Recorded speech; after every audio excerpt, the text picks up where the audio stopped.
आपण काय म्हणतोय, कशाला दुसरी बोलते ना, आपल्याला बोलायची काय गरज आहे. आता प्रत्येक माणूस जर नाही बोलला तर ह्याचा जो तोटा आहे तो संपूर्ण महाराष्ट्राला आहे.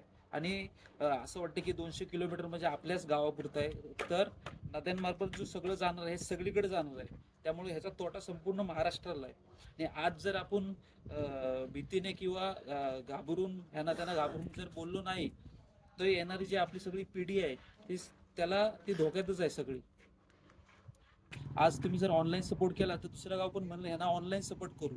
ही खरी लढाई ही कंपनीच्या गेट समोर आहे. ही जी इथे लोक आंदोलन करतायत त्यांच्या समोर आहे. ही खरी लढाई तिथं लढायची आहे. ते जी लोक आंदोलन करतायत त्यांना मदत केली पाहिजे. ते ऑनलाईन नुसते मेसेज करून काय फायदा नाही. कारण हा जो केमिकल आहे तो सगळ्यांच्या म्हणजे इथली पण माणसं, मधली तिथली काम करणारी पण माणसं, इथले सगळे नागरिक ह्या सगळ्यांना धोकाधक आहे.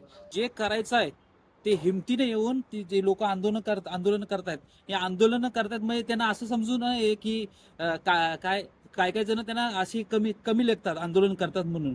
तिथं एज्युकेटेड लोक आंदोलन करतायत. आज वयस्कर लोकांवर आंदोलन करायची वेळ येते. जर तरुण सहभागी झाला तरच आपला कोकण वाचू शकतो. आणि ही लढाई 2-3 महिन्याची नाहीये, ही लढाई लाईफ टाईम आयुष्यभराची लढाई आहे.